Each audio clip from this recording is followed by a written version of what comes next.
Bem-vindos a mais um podcast da Oliveira Advogados. Eu sou Alberto Oliveira, sócio fundador do escritório. Estou aqui hoje com duas especialistas, a doutora Lourdes, a doutora Vanessa, também sócias. A doutora Lourdes já está comigo há mais de 20 anos. A Vanessa veio para reforçar e complementar a nossa equipe que já se fortaleceu com a chegada dela. E hoje nós vamos falar de um tema de grande importância, que é a área trabalhista. Temas que com certeza todos têm muitas dúvidas.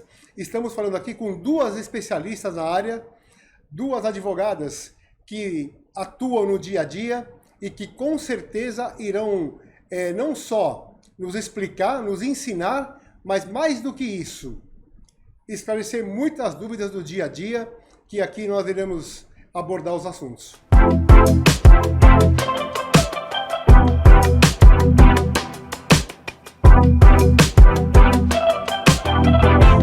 Doutora Lourdes, obrigado por participar. É uma honra ter você conosco. Fora ser minha sócia, ser a coordenadora, está conosco há mais de 20 anos, né? Vai ter 21 anos. 21 anos, né? E também agora a doutora Vanessa, que está conosco há quanto tempo? 3 anos e meio, mais ou menos. Nossa, já parece que faz mais tempo, Faz mais tempo, com certeza. Doutora Lourdes, como eu falei agora há pouco, não só é coordenadora do escritório, né, da OAL Advogados, a doutora Vanessa também é sócia do escritório, e são duas advogadas, como eu falei há pouco, que são especialistas no assunto, na área trabalhista, assunto esse que iremos abordar a partir de agora com pessoas do dia a dia que têm, assim, competência, que vocês vão poder, em breve, ter mais assuntos para aprofundar. Mas vamos começar hoje falando de um assunto, né, para começar esse emaranhado de temas que nós temos na área trabalhista, mas começando a falar da reforma trabalhista. A reforma trabalhista, acho que todo mundo tem dúvida. Tivemos uma reforma trabalhista, nós tivemos um impacto no primeiro momento, mas depois disso, eu queria ouvir de vocês duas, como que ficaram essas mudanças? Aquelas mudanças da reforma trabalhista, elas vieram para ficar? Mais do que isso, tiveram mudanças? Depois eu vou fazer algumas perguntas mais pontuais, mas eu vou deixar livre para vocês poderem falar. Fiquem à vontade, porque eu sei que estão, tanto uma quanto outra, louco para falar do assunto, né? Sim, então fiquem à vontade. A reforma trabalhista lá em 2017, ela inovou muito na nossa área trabalhista, que até então era muito rígida, né? Então ela acabou flexibilizando alguns direitos, né? E possibilitando as empresas ter maior flexibilidade nos seus contratos, na sua contratação, tanto na questão de terceirização da sua atividade, possibilitando inclusive a terceirização da atividade fim da empresa, porque até então era somente as atividades de meio, né? Quando a gente fala em atividade meio, a gente está falando, por exemplo, da limpeza, da pessoa que vai fazer a entrega, a carga, transporte. Isso era a atividade meio. E a atividade fim é aquilo que a empresa para aquilo que ela foi criada, a atividade principal dela. E com a reforma trabalhista, houve essa possibilidade, inclusive, de ampliar a empresa no dia a dia dela, expandir a sua contratação. Com a reforma trabalhista, vieram também alguns pontos bem controvertidos, onde até hoje nos tribunais nós ainda temos decisões e alguns pendentes de julgamento, inclusive no STF. Por exemplo? Por exemplo, a questão agora, atualmente, em relação à tarifação do dano moral do empregado, normalmente em razão de qualquer questão que tenha acontecido na empresa, de acidente de trabalho, uma indenização por dano moral, né, que é muito comum, na maioria das ações tem esse tipo de não pedido, tem né? ação trabalhista que não tenha um pedido de dano moral, né? A maioria tem, mas não são todas, né? A Vanessa até pode falar um pouquinho também. Não são todas. Que não são todas, né? Sim. Mas na maioria, sim, né? Quer falar um Fique à pouquinho? vontade, Vanessa. Falo. Na verdade, essa questão do dano moral na inclusão nas reclamações trabalhistas acontece porque uma estratégia, muitas vezes, dos próprios advogados, que para facilitar o acordo, colocam lá um pedido de dano moral, porque no momento da celebração do acordo, aquele acordo pode ser feito como verba indenizatória. Muitas vezes os pedidos são só de verbas salariais e se não tem nenhum pedido de natureza indenizatória, ele não consegue muitas vezes celebrar aquele acordo porque fica muito oneroso para a empresa, porque além do valor do acordo, ela ainda vai ter que pagar algum valor a título de verba salarial, de contribuição previdenciária. Então, por isso que muitas vezes há incidência do pedido de danos morais no processo trabalhista. Não necessariamente porque o dano moral muitas vezes aconteceu. Nós observamos em inúmeras, doutora, reclamações trabalhistas, que eles não conseguem comprovar. Tem o pedido, o ônus da prova é do empregado, ele tem que comprovar a indenização, o direito ao recebimento da indenização, mas ele não consegue comprovar, justamente por conta disso, que não existiu, né? Tá. E aí, complementando, o que aconteceu com a reforma trabalhista? Tem até um artigo da CLT que dispõe sobre o valor da indenização. Então, é uma tarifação, né? Então, tem uma graduação e chega até 50 vezes o salário da pessoa que foi ofendida. Esse é o limite. É um limite. Então, hoje no STF se discute essa questão, porque isso acaba, de certa forma, dando uma limitação. Então, por exemplo, quer dizer que se eu cair e torcer o meu pé e eu for pedir o dano moral e eu tiver um salário, porque a base é o salário, é o máximo, até 50 salários do empregado.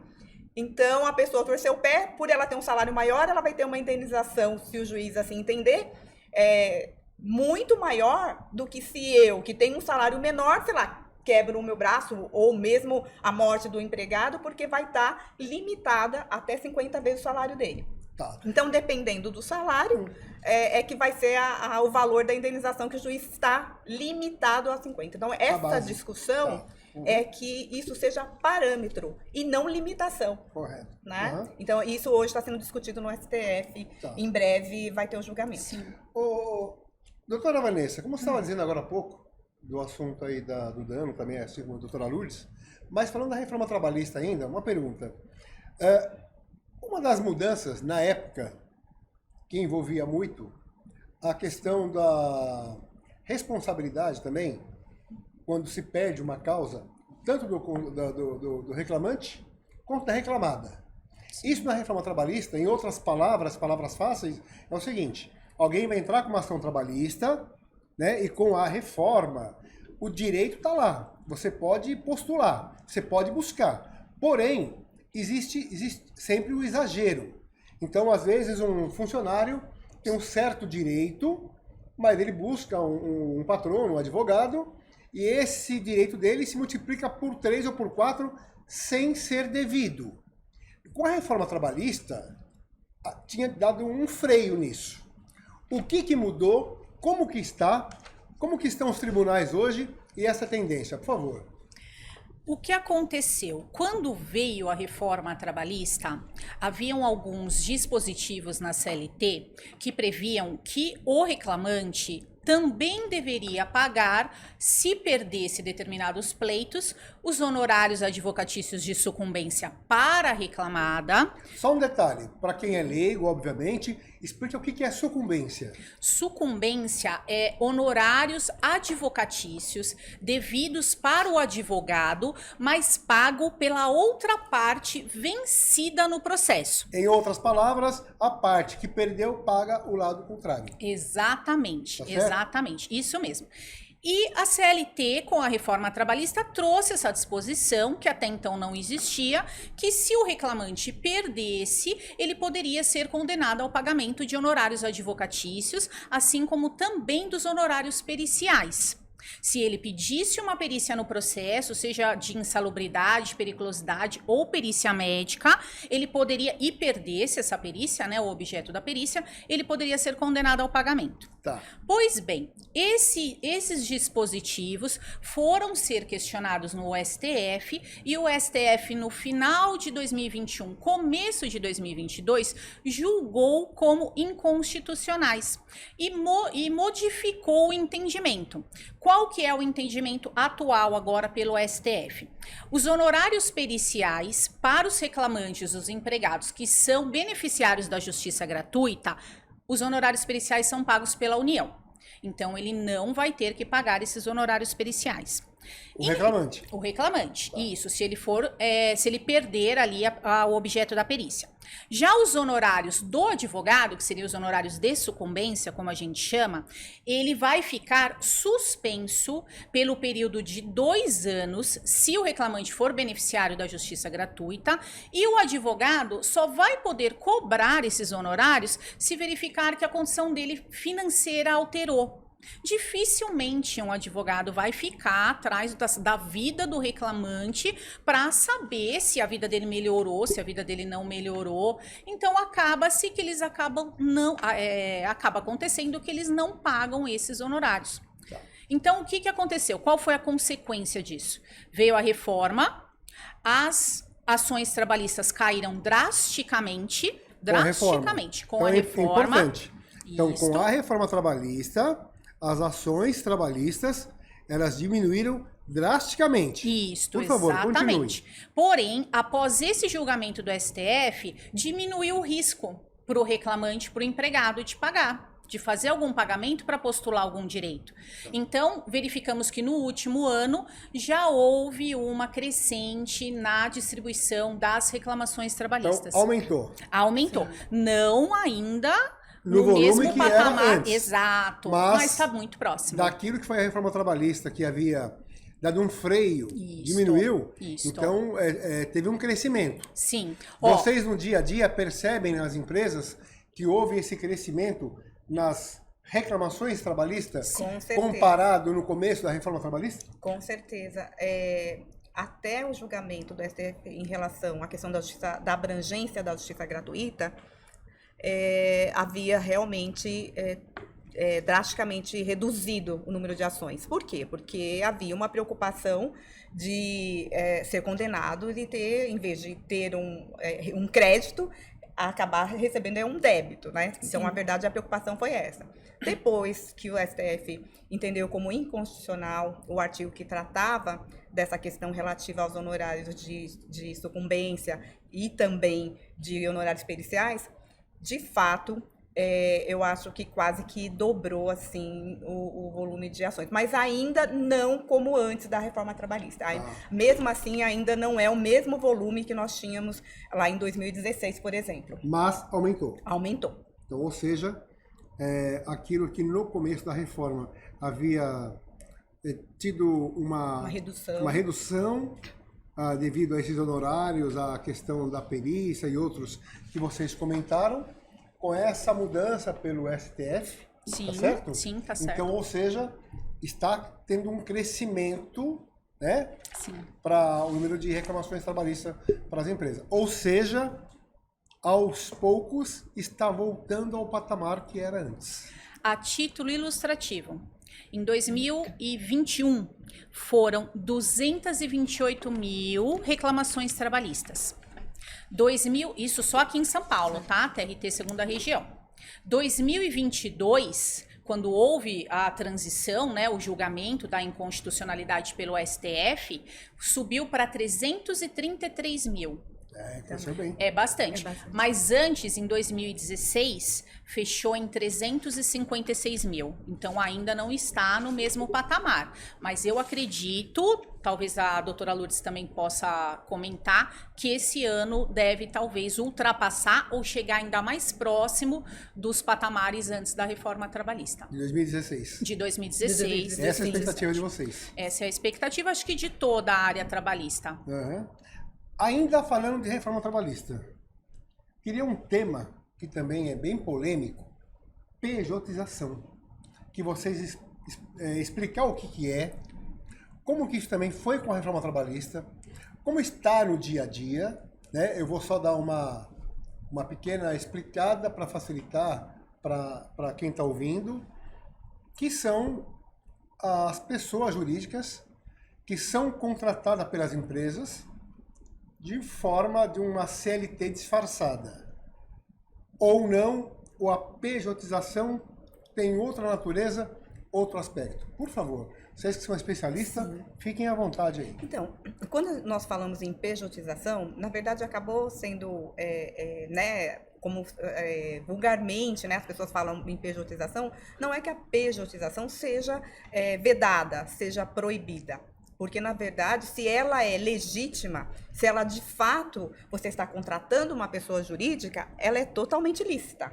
Porque o que caracteriza uma pejotização no sentido de fraude? No sentido de você contratar alguém sob a nomenclatura de pessoa jurídica, mas essa pessoa ter os requisitos de empregado. Então, por exemplo, os requisitos?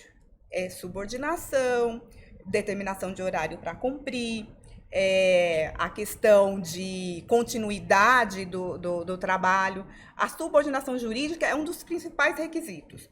É claro que todos esses requisitos a gente sabe que tem que ser cumulativos, né? Então tem que, de fato, a pessoa demonstrar que ela, alguém me cobrava, eu era punido se eu faltasse. Porque o que é uma pessoa jurídica? Ela tem a liberdade, ela tem a autonomia, né? A contratação dela, você contrata o serviço e você quer um resultado daquele trabalho que você contratou. Que é diferente do empregado, né? Porque do empregado você pode exigir que ele compareça, você pode puni-lo se ele faltasse, a questão da disciplina, a questão de horário para cumprir, a subordinação do empregado, né? Ele traz junto com ele a CLT. Então, porque ele está subordinado. Então, a pejotização, se ela é feita de forma correta, em estrita obediência à legislação, sim, esses requisitos é totalmente lícita. Então, o que vai determinar se é uma pejotização, por exemplo, eu tenho empregados registrados CLT, e aí por uma economia ou, né, uma sensação de que eu posso economizar de alguma forma, eu falo, tá bom, eu vou demitir esses empregados e vou contratá-los como PJ. Vou pedir para eles abrir uma empresa, ou uma MEI, ou algum outro tipo societário, e vou contratá-los como pessoa jurídica. Com todos os requisitos de CLT. Porque se ele continuar fazendo a mesma função que ele fazia quando empregado, nas mesmas condições, então você está construindo um passivo trabalhista. Bem, enorme. Mas, por exemplo, em cima disso ainda, tudo isso que foi falado, existe um dos requisitos que é a habitualidade, né? A habitualidade. Isso aí é o que, entre várias comprovações que dá para se fazer, sim, a habitualidade é uma que a pessoa acaba tendo lá, não é um trabalho, como ela falou agora. Ela não tem horário, ela não tem subordinação, exato, uma série de coisas. Mas ela tem tudo que comprova que ela tem uma função e ela exerce essa função dentro daquela empresa com as mesmas regras e normas de um CLT. Exatamente, é exatamente isso. Ela cumpre a função dela como se ela fosse um empregado, como a doutora Lourdes mesmo colocou. Ela tem horário para chegar, ela tem que ir de segunda a sexta-feira, ela não pode faltar. Se ela falta, ela tem que comprovar, ela tem que trazer um atestado, ou ela tem aquele dia descontado. Essa é a caracterização da fraude trabalhista prevista no artigo 9º da CLT, que traz a pejotização, a vulgarmente conhecida como pejotização. Mas a contratação de pessoa jurídica é lícita, desde que aquela pessoa possa trabalhar com liberdade, aquela pessoa trabalhe trazendo os projetos. Não significa uma total falta de responsabilidade com o trabalho, uma total falta de subordinação. Mas aquela pessoa não é um empregado, então não pode seguir aquelas regras que estão ali determinadas na CLT e que diferenciam uma pessoa, um autônomo, um PJ, de um empregado. Tá. Habitualidade, pessoalidade, subordinação, onerosidade. Também, né? Também. Perfeito. Alguns requisitos acaba que aparecendo, né, enquanto a pessoa jurídica está prestando o serviço, né? Então, por isso que quando a gente fala que tem que ter todos os requisitos são cumulativos, né? Então, a pessoalidade, né? Ou seja, eu não posso pegar da empresa outra pessoa, a pessoa não pode ser substituída. Então, se tem a pessoalidade, onerosidade e principalmente a subordinação. A subordinação jurídica é um dos principais requisitos que a empresa deve, né, quem está contratando, né, a empresa tem que ficar atenta e verificar, inclusive diferenciar, né? Então, a pessoa que é terceirizada, ela tem que ter um crachá de terceiro, ela não pode ter um crachá igual da empresa. As pessoas que estão trabalhando com aquela pessoa têm que conseguir diferenciar que ela é um terceiro, que ela não é empregado como os outros. Então, isso já acaba sendo uma prevenção que a empresa deveria ter. Porque amanhã ou depois, se qualquer pessoa perguntar, mas e aquela pessoa? Não, ele era terceiro, né? Ou então, a pessoa, mas e aquela pessoa? Não, ele não era empregado, ele era da empresa X, né? Então, é importante, inclusive, no tratamento e no dia a dia, diferenciá-los. Tá. E o ônus da prova é sempre da empresa? Neste caso, depende. Por quê? A empresa pode negar a prestação de serviço. Se a empresa diz, essa pessoa nunca entrou na minha empresa. Então, aí o ônus da prova é do empregado, do reclamante, no caso, de dizer, não, eu prestei serviço lá sim, e prestei serviço nos requisitos de empregado, nos requisitos da CLT, artigo 2º e 3º da CLT. Agora, se a empresa admite, não, ele prestou o serviço para mim, só que na condição de pessoa jurídica, não na condição de empregado, aí o ônus da prova é da empresa. Ah, ok. Bem claro. Uma pergunta para vocês. O plenário do STF tem tratado de diversos processos com importantes pautas trabalhistas. Vocês teriam temas importantes recentes para destacar? Fiquem à vontade. Acho que o tema principal agora que está mesmo em pauta é a questão da tarifação, do dano extrapatrimonial, que a doutora Lourdes colocou. Outro tema também muito interessante que está aguardando julgamento pelo STF e que vem deixando assim os empresários bastante preocupados é a questão da inclusão da empresa como reconhecimento do grupo econômico na execução. Ou seja, a empresa não passou pela primeira parte do processo, ela não estava inclusa na primeira parte do processo, na fase de conhecimento. Na fase de conhecimento, né, pro leigo verificado, que se trata essa fase de conhecimento, que é o começo do processo. Teve a sentença, começou a execução, e aí essas empresas estão sendo incluídas. E elas acabam não tendo possibilidade de se defender totalmente da questão da inclusão dela como grupo econômico, porque ela não pode discutir nesse momento processual se ela é grupo econômico ou não. A fase ideal é a fase de conhecimento, que é a fase de produção de provas, que não seria na execução. Isso o STF está para julgar também. Ah, entendi. Mais um detalhe ainda. Os temas que estavam sendo discutidos em relação à reforma trabalhista, o STF pacificou entendimento. Em quais que vocês mais destacam? Entendimento que o STF pacificou. Eu acho que o que mais assim mudou a questão da reforma trabalhista foi o que nós discutimos da questão do pagamento dos honorários de sucumbência e os honorários periciais. Né? Sim, esse, com certeza. É a abrangência, né, do benefício da justiça gratuita. Exato. Porque até esse julgamento do STF, a justiça gratuita abrangia na verdade, assim, não abrangia, como nós já dissemos, os honorários periciais e a sucumbência. E com o julgamento, como agora abrange tudo, né, de todas as questões relativas ao processo, seja honorários de sucumbência, seja honorários do perito, seja próprias custas processuais, Então, abrangendo tudo, isso eu acho que impactou, tanto que é o que nós dissemos, que retornou, aumentou o número de ações depois desse julgamento. E só a título ilustrativo, houveram notícias, nós não temos nenhum desses processos, graças a Deus, mas houveram notícias de colegas que receberam, colegas que advogam para a reclamada, receberam no momento em que a lei estava em vigor, os honorários, né? O reclamante teve que tirar dos seus créditos e pagou aqueles honorários para o advogado, e agora os reclamantes estão entrando com ações rescisórias, cobrando esses honorários dos advogados. Então, ou seja, eles não repassaram o acordo que foi feito? Não. Não é isso? O que acontece? Quando era lícito a cobrança, lícito não, né? Quando era permitido a cobrança dos honorários de sucumbência do crédito do reclamante para o advogado da empresa, ele foi lá, tirou do crédito e pagou para o advogado. Ah, ok. Certo? E estava tudo certo. Aí houve esse julgamento do STF, o que os advogados dos reclamantes, alguns estão fazendo? Entrando com a ação rescisória, dizendo, olha, STF julgou inconstitucional não tem validade, então tem que devolver esses valores. Correto. Os advogados estão aí respondendo nesse sentido. O nosso perfil, o perfil da Oliveira Advogados, é trabalhar 90% para reclamada. Sim. Ou seja, um dos nossos focos empresarial, trabalhista, o nosso foco são as empresas, ou seja, a reclamada. Sim. O calcanhar de Aquiles de qualquer empresário, entre várias áreas, mas vamos falar aqui do trabalhista, é a reclamação trabalhista. Sim.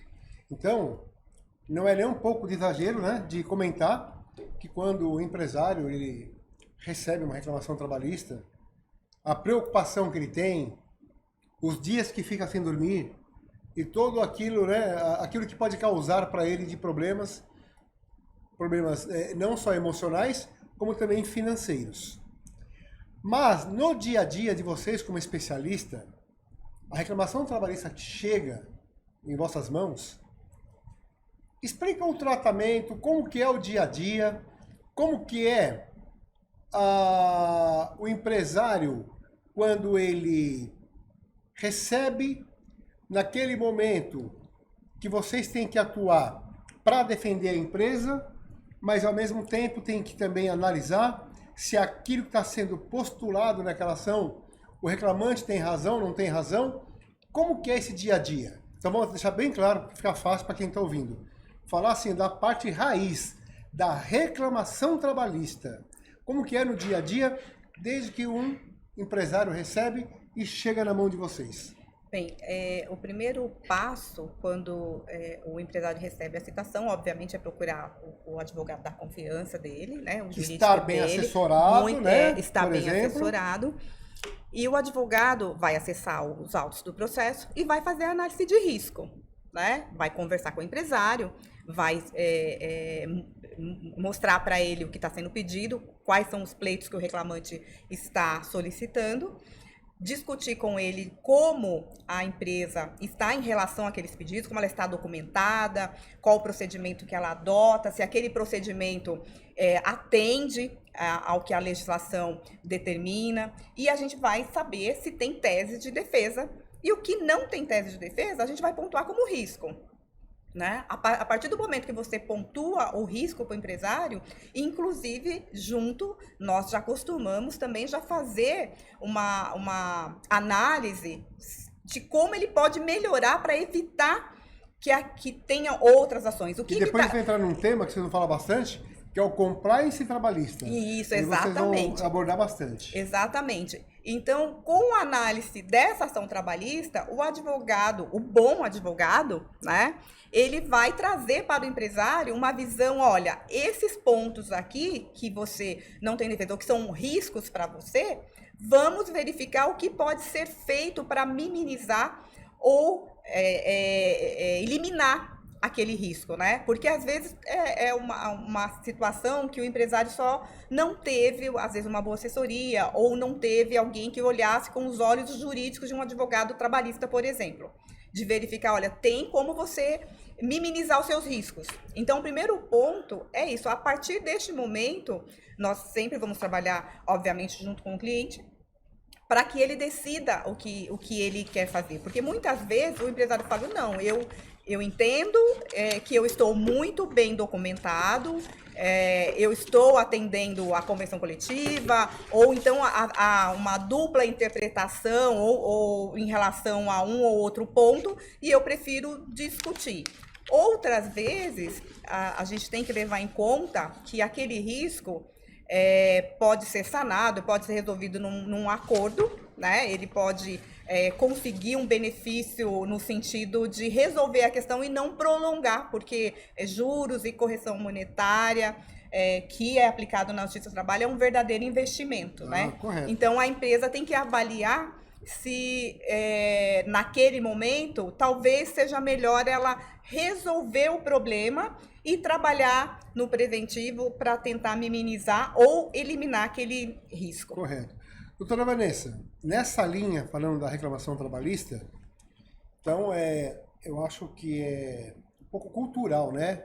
O empresário, ele achar que quando ele contrata um advogado, né, para analisar, como a doutora Lourdes bem explicou, vai analisar todo o processo, o que está nos autos, o que estão pedindo, se tem razão, não tem razão. O empresário, ele imagina que o advogado vai falar para ele o seguinte, o caminho é fazer um acordo. Não, um acordo, você vai explicar bem, ele até é recomendado diante de quais situações. Porque primeiro tem que ser feita toda a análise técnica da ação trabalhista para ver se realmente aquilo é devido, se não é devido, porque vocês terão que fazer uma defesa técnica. Sim. Buscar os interesses da empresa. Mas não há milagre, né? Como que você vai defender algo que realmente não foi cumprido? É isso. Por favor. Mesmo.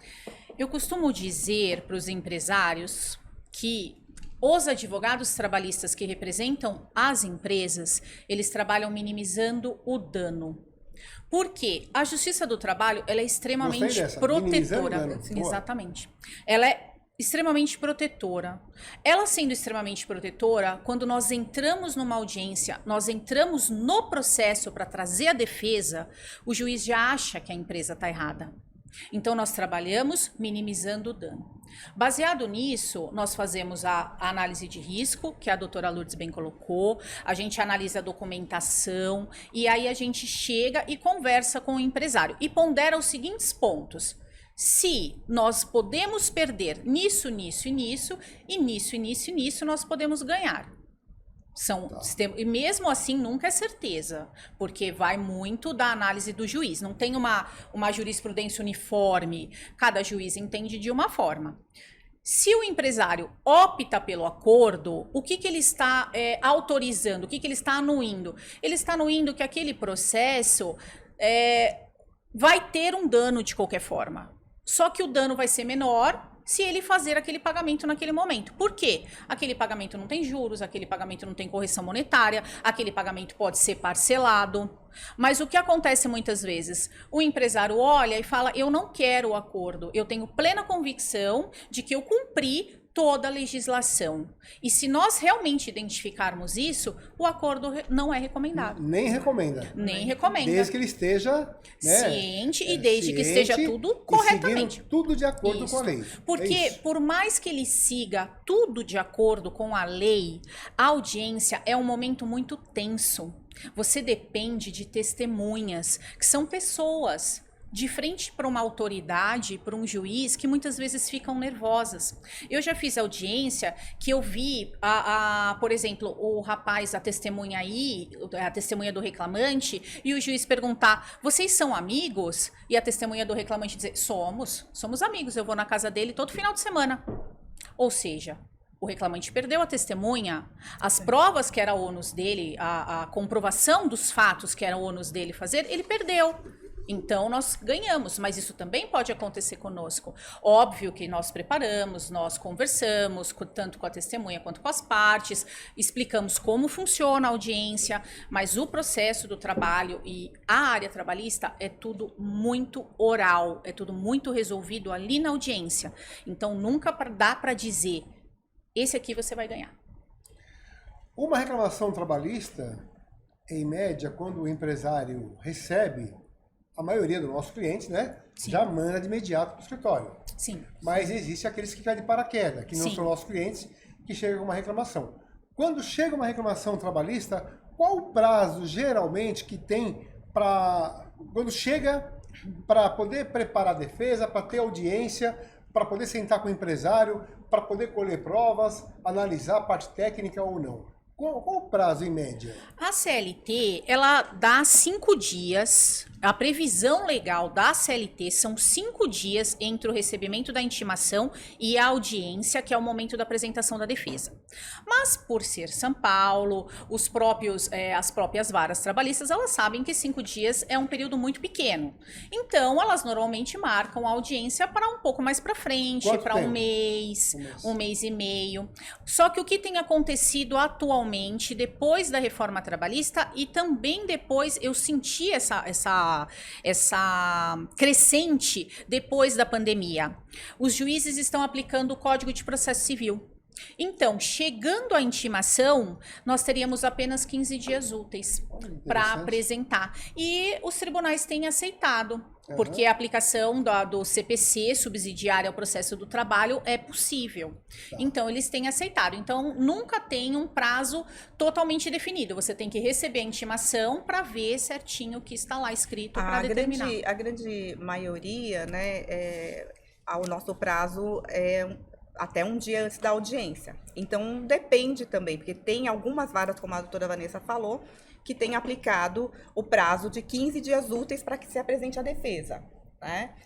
Não são todas, mas a grande maioria nós fazemos o protocolo da defesa até, né, um dia antes da audiência, né? Conforme sempre vai estar na citação, vai estar qual o rito, qual o procedimento que a vara adota. Só um detalhe. Então, é muito importante ler com atenção a citação. Essa questão de protocolar um dia antes da defesa é estratégia?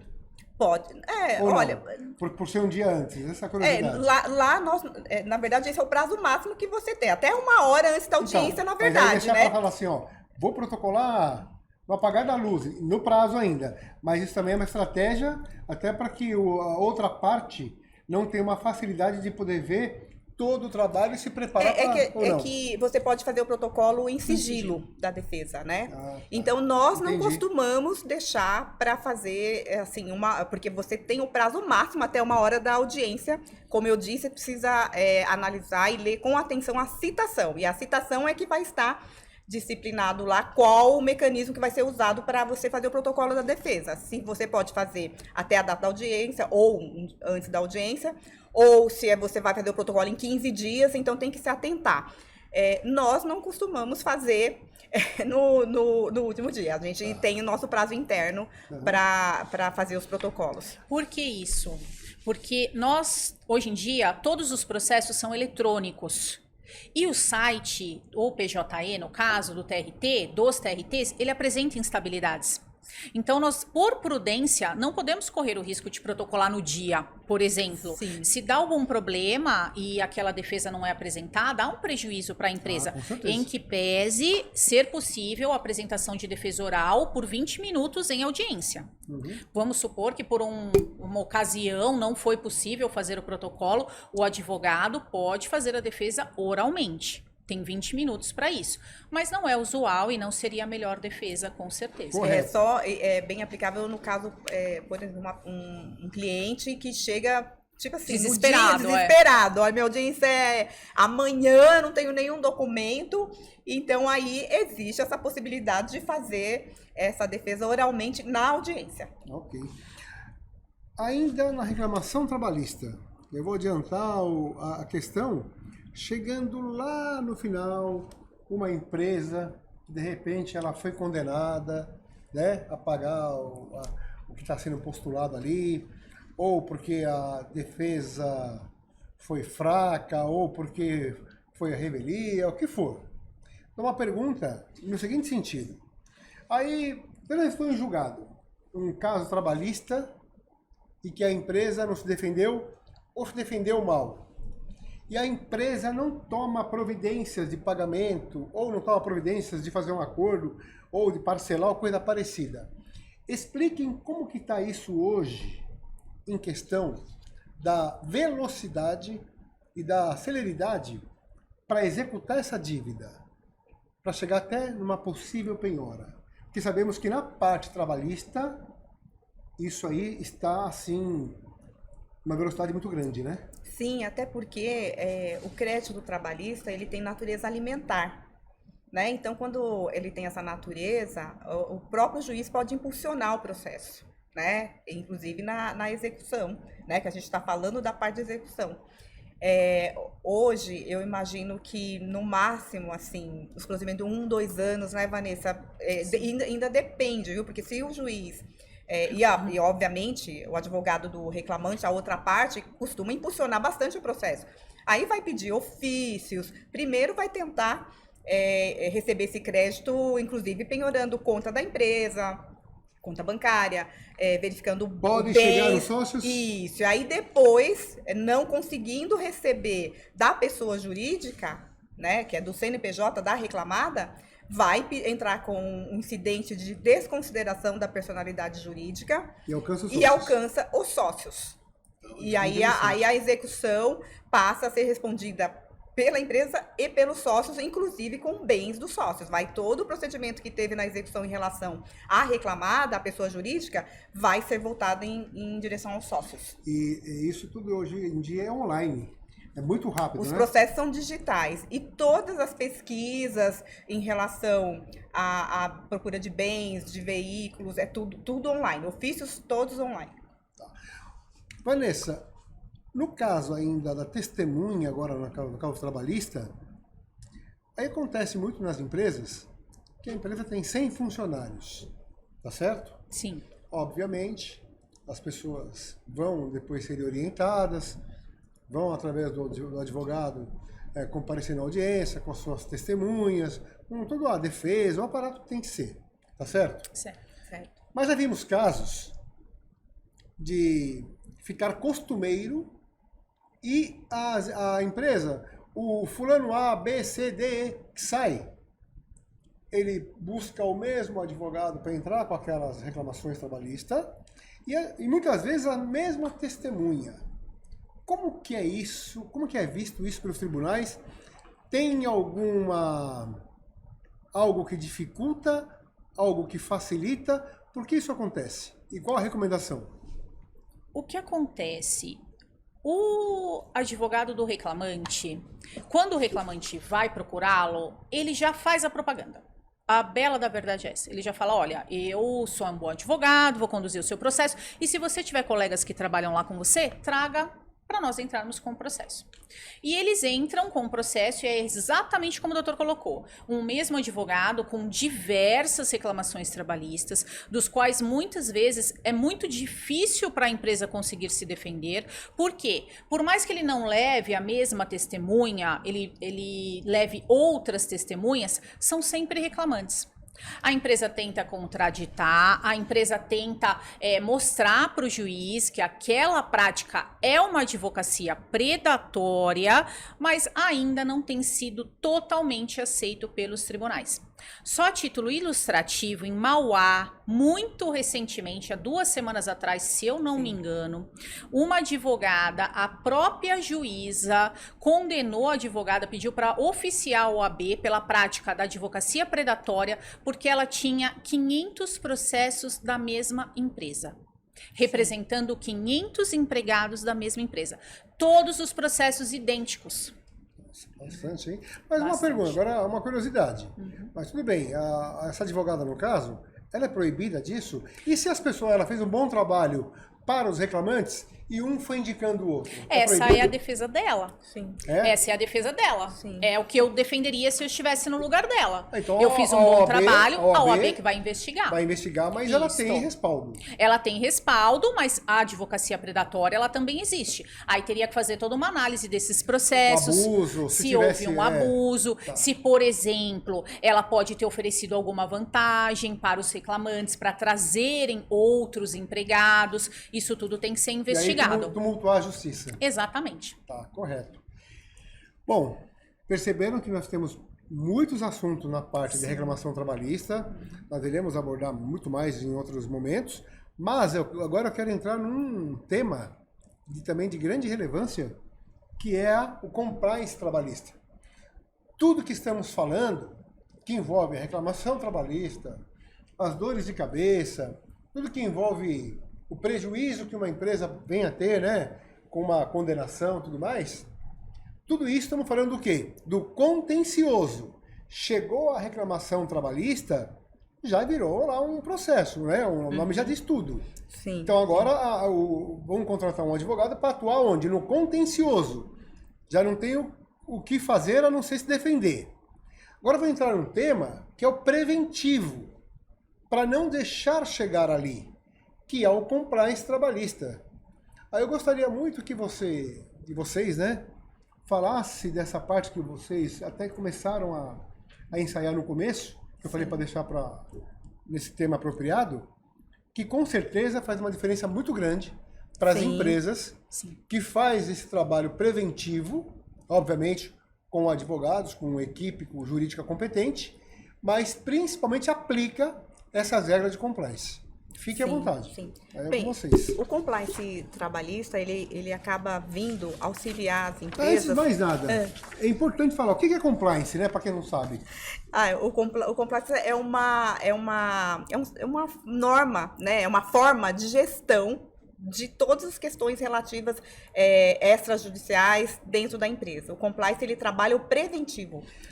Está errado falar assim, que compliance são boas práticas? Não. Sim. Tá certo? Tá são certo. Boas práticas. São boas práticas. Correto. Porque quando a gente fala de preventivo, a gente está falando de boas práticas, né? Perfeito. Porque essas boas práticas, inclusive, quando não elimina, minimiza muito o passivo trabalhista, né?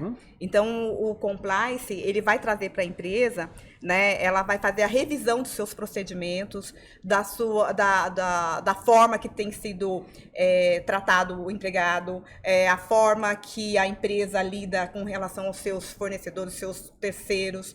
Então, o compliance, ele faz, na verdade, uma varredura dentro da empresa e é como... Vamos falar, talvez as pessoas consigam entender mais, a política dentro da empresa, o regulamento. Então, ele vai regulamentar todos os procedimentos que vai existir dentro da empresa. Tá, agora, como que se aplica numa empresa essas regras, esse procedimento de compliance? Porque muitas empresas não têm o preventivo trabalhista, consequentemente não vai ter o compliance. Sim. Como que é a recomendação, como que funciona em cima disso que foi falado, né, do compliance trabalhista? Por favor, fique à vontade para... O compliance trabalhista, tanto o trabalhista quanto o compliance normal, o compliance comum, ele é um tema muito amplo.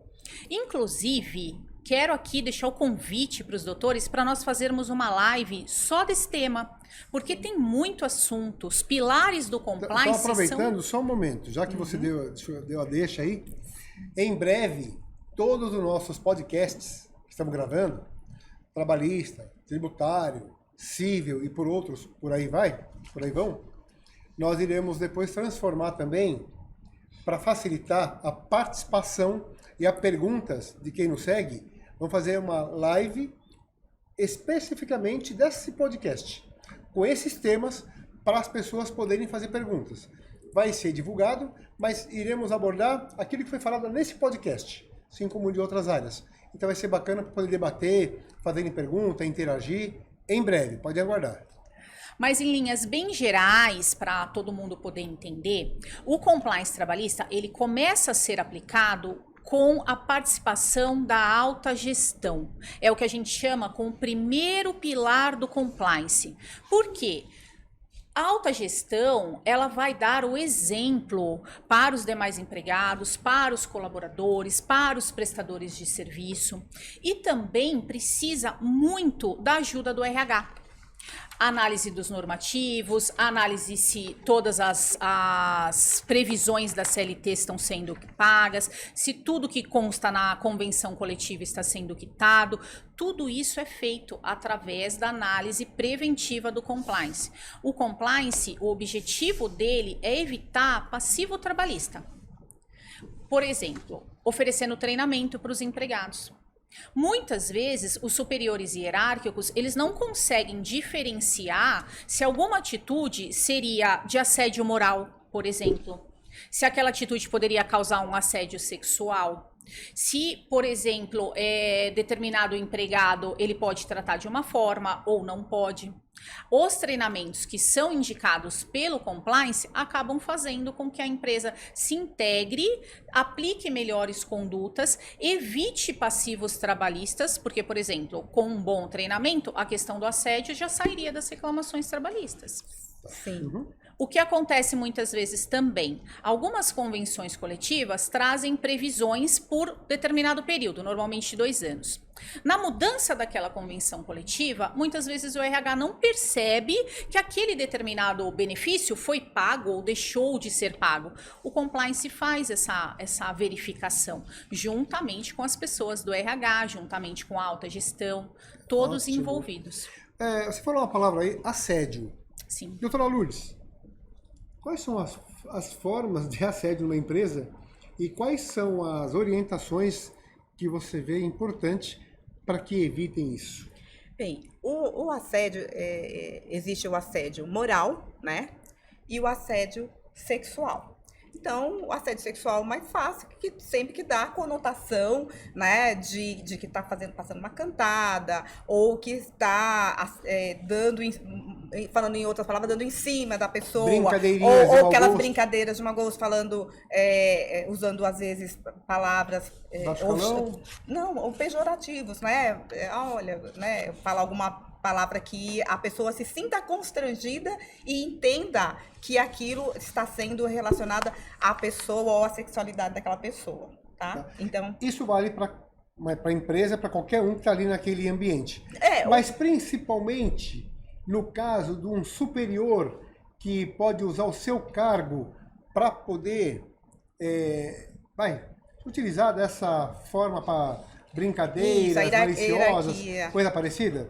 Isso acontece no dia a dia, que vocês atuam bastante com as reclamações trabalhistas? Acontece. Mas o assédio, só voltando um pouquinho, então nós temos o assédio sexual e temos o assédio moral. Então o assédio moral, ele é aquele do dia a dia, que a pessoa, por exemplo, direciona para alguém ou exige serviços superiores à força dela, ou faz as brincadeiras só com ela, chama a atenção só dela. Então, as pessoas se sentem constrangidas por ser, de certa forma, perseguido. Então, o assédio, ele é reiterado, não é um ato, porque se só um ato só aconteceu, um fato, a gente está falando de um dano moral, tá? Agora, o assédio, ele é reiterado. Ele não acontece em um único ato, ele acontece no dia a dia daquele empregado na empresa. E o assédio, ele tem em vários níveis, né? Pode ser o mais comum e na maioria das ações da hierarquia, né? De um gerente para o seu subordinado, de um diretor para o seu subordinado. Mas ele às vezes acontece também no mesmo nível de hierarquia, né? Entre colegas também pode haver um assédio. Uma curiosidade. Esse assédio sexual, no caso de uma ação trabalhista, mas ele pode desmembrar também para uma ação criminal. Sim, é tá crime, certo? inclusive. Não, sim, crime está previsto em lei. Sim, e aí então, parte parte da vítima fazer o boletim de ocorrência e dar sequência no criminal. Normalmente, quando a pessoa faz esse tipo de denúncia, né, ele já costuma, ir na delegacia, fazer o boletim de ocorrência para que tenha segmento na esfera criminal e entra com a ação trabalhista, normalmente contra a empresa, quando principalmente ele quer demonstrar que a empresa não se importou, que a empresa não tomou nenhuma providência, né? Então, quando há uma denúncia que está havendo um assédio, a empresa tem que investigar, tem que verificar e, se for o caso, tomar as providências em relação ao assediador, se assim for confirmado que de fato aquilo aconteceu. A empresa tem que ter atitude, ela precisa demonstrar que ela se importou, que ela verificou e que ela tomou providências para evitar. E aquilo que a doutora Vanessa falou, treinamento é importantíssimo. Então, o compliance, ele vai trazer a possibilidade de aplicar o treinamento e um líder, um gerente, E mesmo um funcionário bem treinado, com certeza vai evitar esse tipo de situação dentro da empresa. Falei a importância do compliance, né? Com certeza. Com certeza. Vanessa, quais seriam as práticas a serem combatidas pelo compliance nas empresas? Várias. O assédio, o pagamento errado de benefícios, pagamentos ou não pagamento, exatamente. Estar em desacordo com a legislação, não fornecer para aquele empregado um recibo, ou não pegar uma assinatura num contrato, por exemplo, não pegar uma assinatura num comprovante que está autorizando um termo de desconto que autoriza que seja feito o desconto em determinada situação. Não dar ciência para um funcionário, um empregado, por exemplo, umas férias, com 30 dias de antecedência. Exato, São não aquelas... seguir o cumprimento da legislação. Tudo isso o compliance trabalhista auxilia a evitar. Perfeito. No teu ponto de vista, e a importância da empresa para implantar o compliance? É muito importante a implantação do compliance trabalhista, que tem crescido e é um ramo que está assim muito forte, justamente por conta dessa crescente das reclamações trabalhistas. Se o empregado não tiver do que reclamar, a empresa ganha o processo. Existe isso. Isso é importante, né? Porque, é muito obviamente, importante. que sabemos como que é na justiça trabalhista, mas todo mundo imagina que um funcionário, um empregado entrou com uma reclamação trabalhista, ele tem 100% de razão. Não, ele tem sim, se a empresa não cumpre com suas obrigações. Se a empresa tiver um telhado de vidro. Exato. Aí realmente, mas se a empresa, como você bem disse, ela segue as regras, aplica a lei, pode ter um probleminha ou outro, mas ela não vai ter essa condenação, todo mundo imagina, de 100%.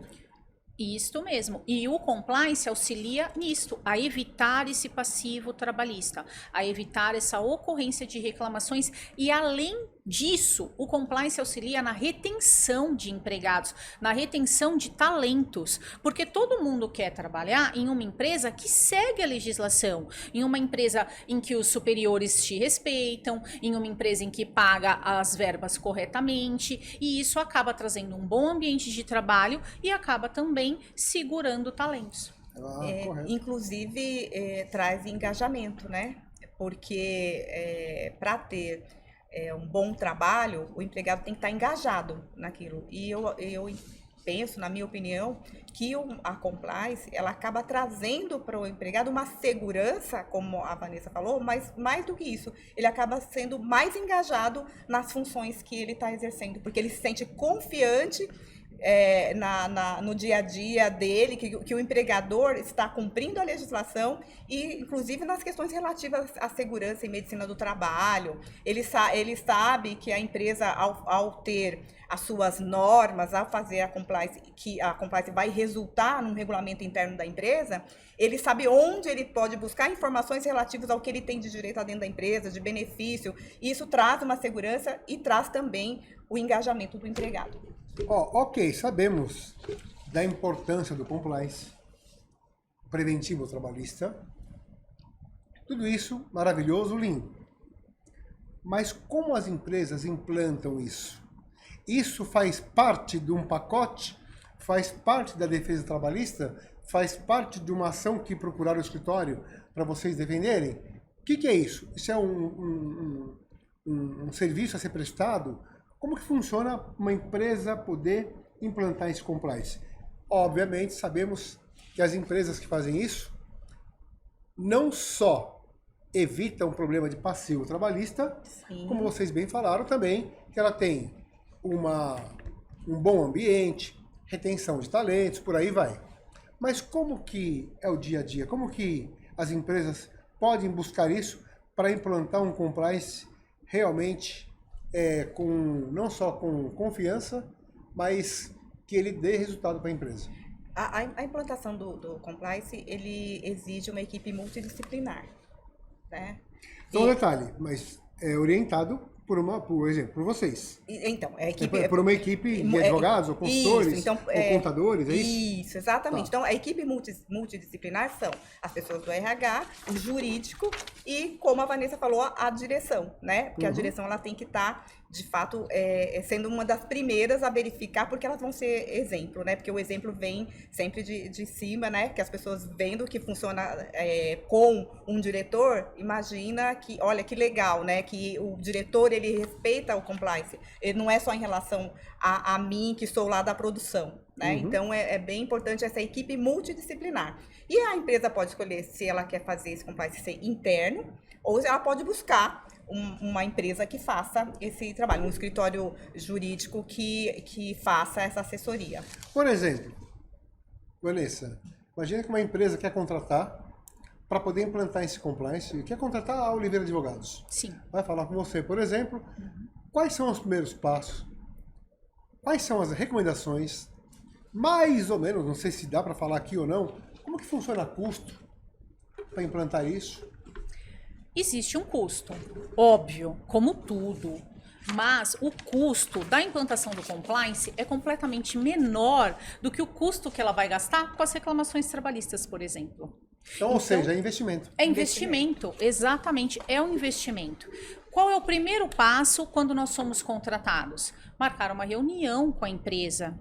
Conhecer a diretoria, conhecer o CEO, a presidência, conhecer como funciona aquela empresa, o RH da empresa, o dia a dia, analisar as normas específicas daquela empresa, como por exemplo a convenção coletiva.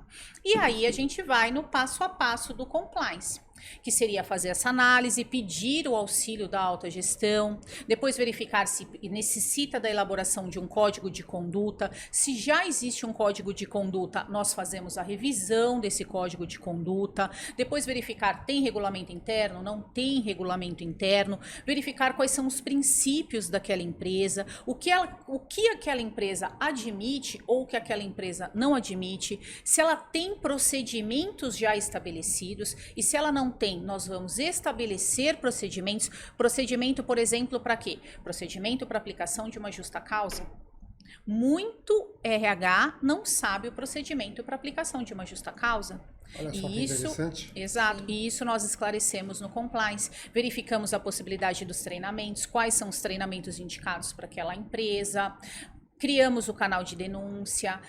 Claro que analisando cada empresa e a necessidade, o tamanho, o porte de cada empresa, porque o compliance não é só para as grandes empresas. Não, o contrário, né? É muito para as pequenas. O compliance, ele é para qualquer CNPJ, para qualquer exatamente, empresa. Não importa o seu porte, exato, né? Porque a pequena um dia vai se tornar grande. E o melhor é que ela já esteja adequada, já esteja em conformidade e passa, com certeza, muita credibilidade nas próprias contratações.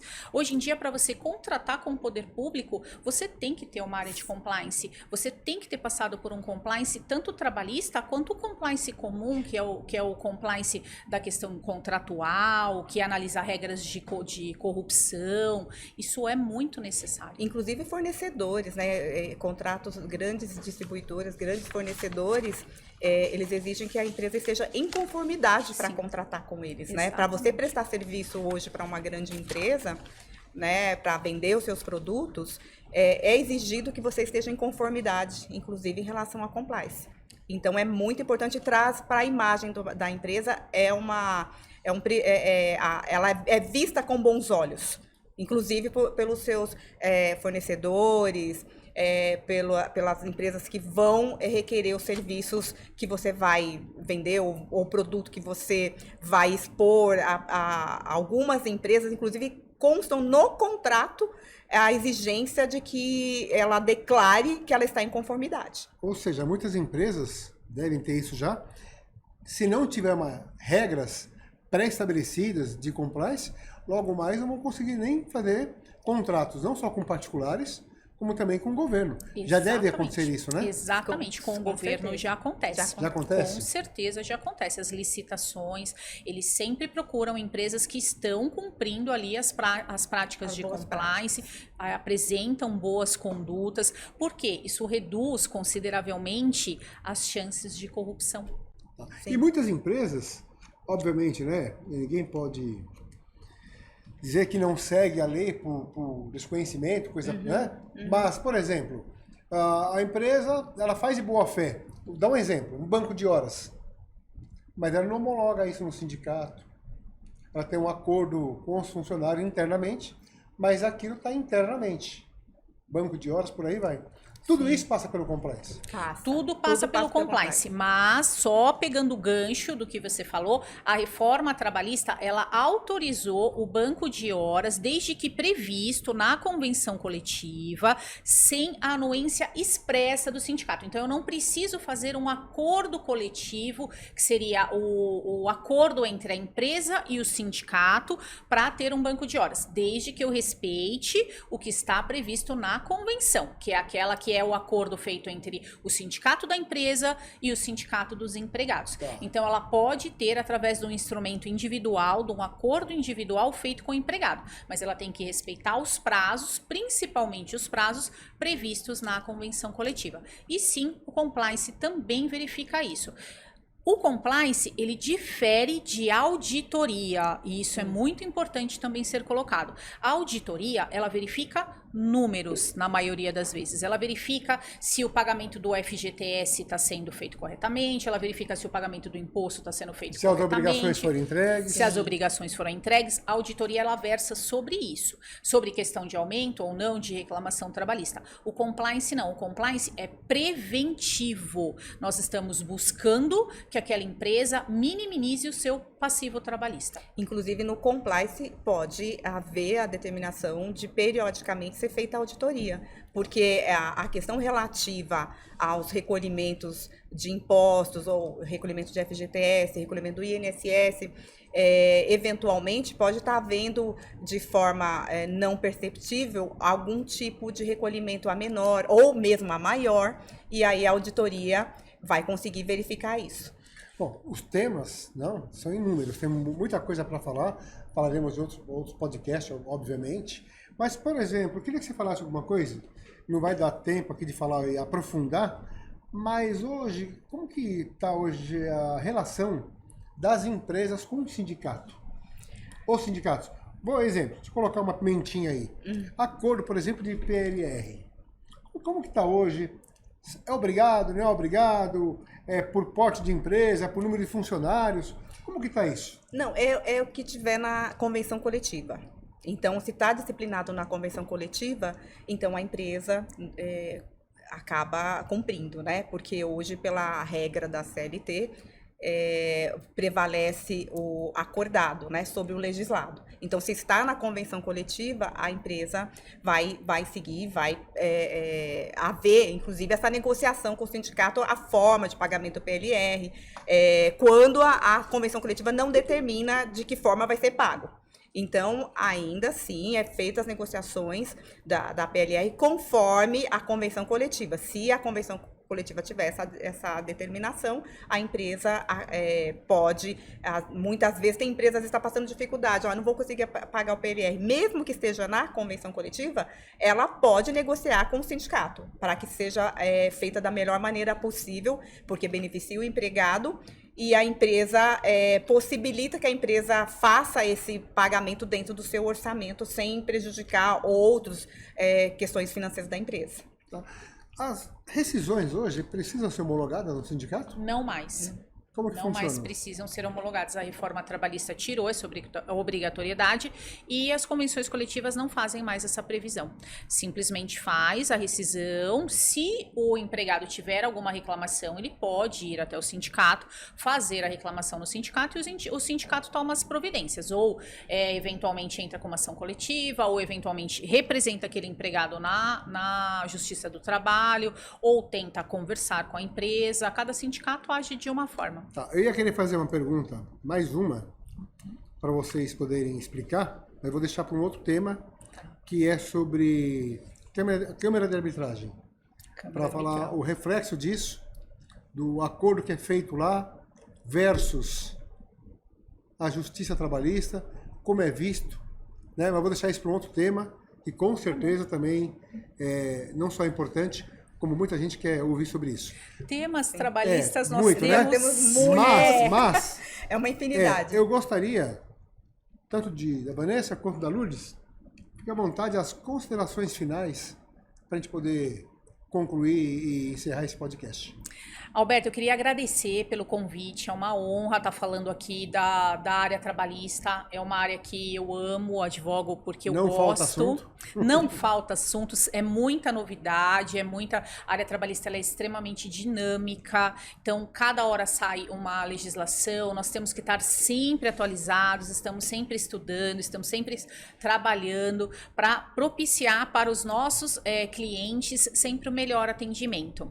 E acredito que esse podcast também vai ajudar bastante a esclarecer dúvidas que às vezes eles mesmos trazem para nós, às vezes do compliance, muita gente não sabe, muita gente não conhece, ou desses julgamentos do STF. É sempre importante a gente estar se atualizando e agradeço pela oportunidade.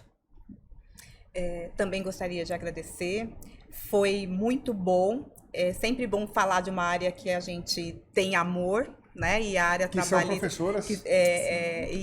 O direito do trabalho também é minha paixão, assim como o direito de família, que em outra oportunidade espero que a gente traga alguns assuntos para esclarecer dúvidas e ajudar as pessoas que estão nos ouvindo. E agradecer também a oportunidade de trazendo para todos que estão ouvindo, conhecer um pouquinho também da nossa história como escritório, como nós trabalhamos, porque nós temos muito amor no nosso trabalho, então tudo que a gente faz com amor, a gente faz o melhor possível, né? Legal, ótimo. E o escritório, nisso, a gente está muito bem servido de bons profissionais que têm amor pela profissão. Legal. Olha, o prazer é nosso, da Oliveira Advogados, de termos como sócio vocês. Eu ter vocês não só como amigas, mas também como sócias, e também fazer parte, né, do nosso corpo jurídico que podemos oferecer aos nossos clientes com essa dedicação, com esse amor, com esse carinho e com profissionalismo, acima de tudo. Tanto que o nosso lema, a nossa marca é a fidelização de cliente. Sim. Por quê? Porque é isso que nós sabemos fazer, né? A gente tratar todos os clientes como se fosse único. Esse é o nosso papel.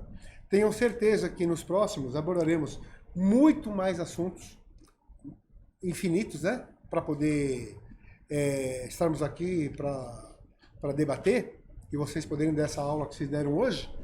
Mas hoje acho que o tema ele expandiu um pouco, né? Esticou um pouco o tempo que precisava, então ficará para o próximo. Sem problema. Aguardem os próximos podcasts trabalhistas que terão assuntos de grande importância, interessantes como o de hoje, com essas duas professoras, minhas sócias da Oliveira Advogados, e teremos o prazer de estar fazendo outros que vocês irão gostar muito. Muito obrigado, até a próxima. Obrigada. Obrigada, até a próxima.